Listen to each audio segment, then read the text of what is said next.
In the summer of 2013, our lives were changed when two young people entered our lives. Jose Manuel and Marie Alejandra were guests at our home in Iowa.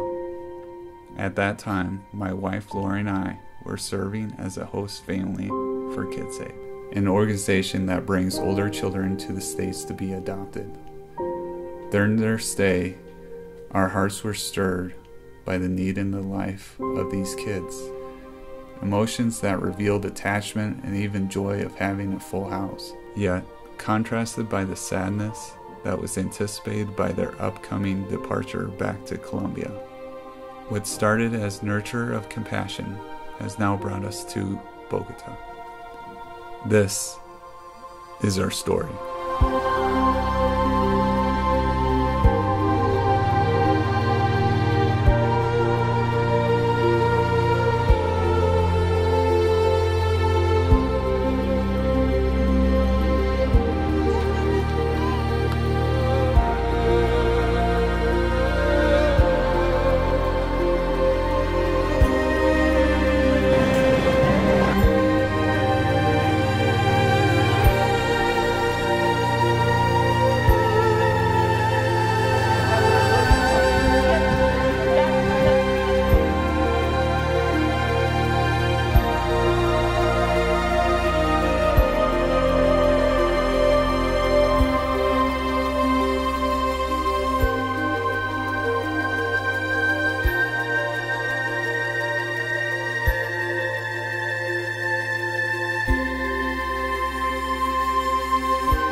Probably the desire for adoption was kind of started in my heart maybe 3 or 4 years ago, maybe before that. And honestly, I don't even know why or what started it. I know we went to one of the adoption awareness dinners at church probably 4 years ago, and that's where we first learned about KidSave and just other avenues of adoption. And after the month, we started realizing that they fit in our family very well.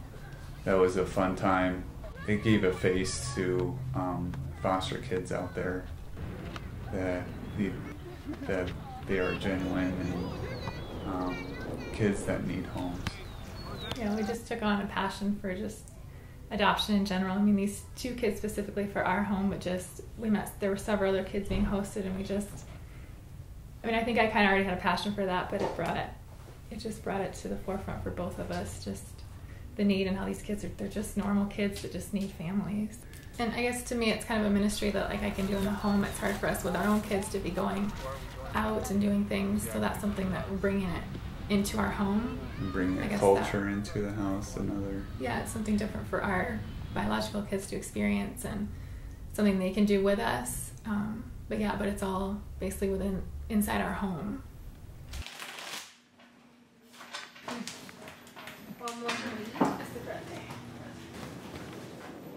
After they were at our house, we had to decide after that month decide if we wanted to go forward with an adoption of them. And I always felt led, and many sleepless nights, that God was pushing me to consider adopting them. Me with a mustache, oh, that's terrible. I think Isabel's and the girls have been pretty easy at starting a relationship early.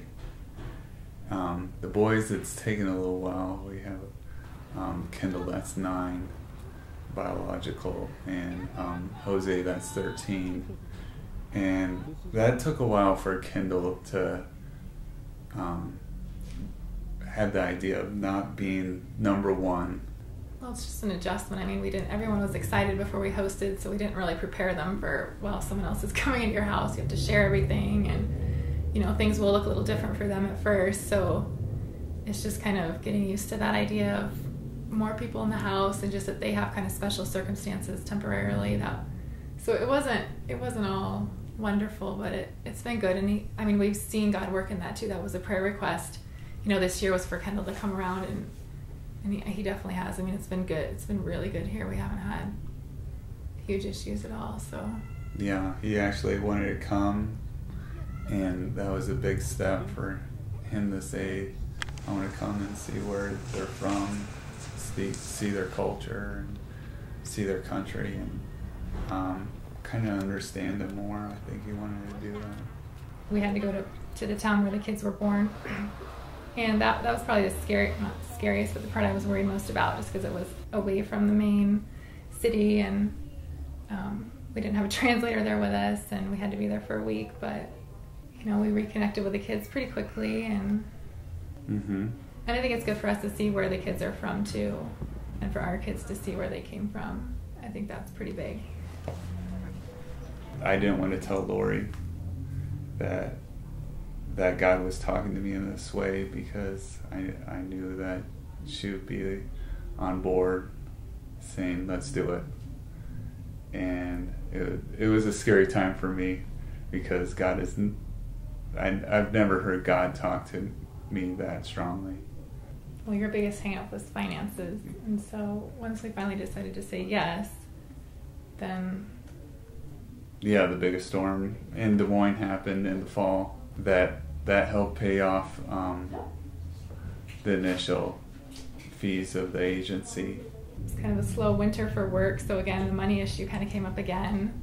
But then in the spring, well, still in the winter, you got a call or an email. Yeah, I got a call from the city. The city Clive contacted me about taking out 43 ash trees for them.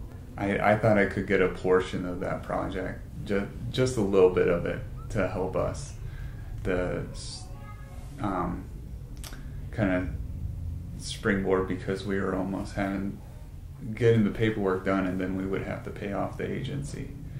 And I didn't see that being possible. And they called me up and said that my bid for removing all the 43 trees was accepted. I couldn't perceive that ever happening. And that was a big issue for me, to say, if we're going to do it, God told me that it wasn't my strength that was going to cut down those trees. God would give me the strength, so. Well, another, I don't know if you say goal, but something that we wanted to come out of it was just to get other people excited, and that, like, just to show others that it could be done. I mean, I think people think of adoption as such as kind of a scary idea, their finances, or just the idea of it, and just, I don't know, just to show like a normal family, just a regular family could do something like that. And that's kind of where the Mustaches That Matter came in, when you got the call from Stephen, because we still have other expenses too. I mean, we pay the agency, but there's travel and still many more that are adding up every day here. So, but anyway, then you got the call from Steve. Steve Root contacted me, and we talked about the idea that he had for Mustaches That Matter, and it seemed like a weird idea that I thought, boy, if this is going to work, then I'll just let you guys run with it and see what happens, and see what God can do with it.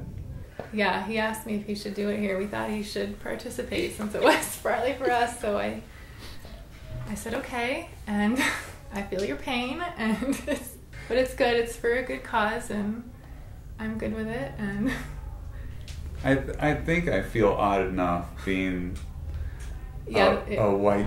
Yeah, it's a little different here because we're already different anyway. Having to do it here, and then this on top of it made me actually a little more nervous, because I don't want to stand out any more than we already do. But a little bit this week, I found it looked a little better.